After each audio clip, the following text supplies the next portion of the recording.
D'ailleurs, c'est assez drôle de voir que les déchets que produit la nature sont les ressources les plus valorisées par l'humanité. Alors, on l'aura reconnu, le scénario de la cocotte minute, c'est un scénario d'effondrement qui est lié au réchauffement climatique, mais de manière plus générale, c'est un scénario qui est lié à la pollution.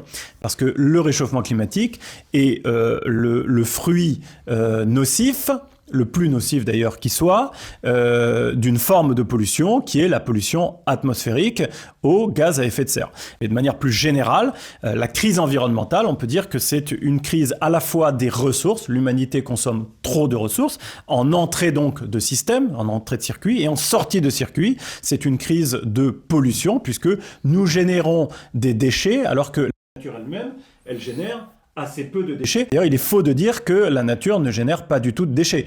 Je vous donne un exemple tout bête. Les hydrocarbures, le gaz, le pétrole, le charbon, sont des déchets générés par la nature, c'est-à-dire des produits dont le vivant n'a que faire.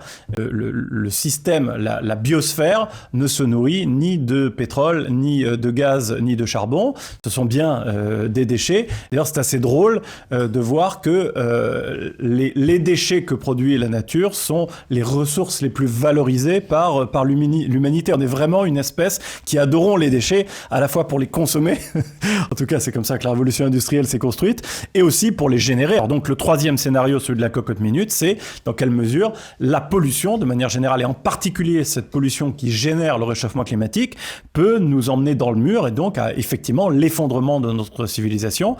Je mesure l'impact de toutes les pollutions dans mon livre, et j'aboutis à la conclusion que effectivement on n'a pas tort de viser le réchauffement climatique comme étant le danger le plus immédiat et le plus grand, c'est vrai, et donc effectivement si on ne réagit pas comme il se doit au réchauffement climatique, là oui, je rejoins Pablo Servigne, c'est sûr, notre civilisation ne pourra y résister. C'est-à-dire que notre civilisation ne pourra pas résister à un emballement du réchauffement climatique qui nous conduirait par exemple à plus 4, 5, 6 degrés à l'échelle de 100 ans. Là, les changements seraient tellement brusques, violents et profonds que notre hubris se trouverait confrontée à des forces qu'elle ne peut plus maîtriser.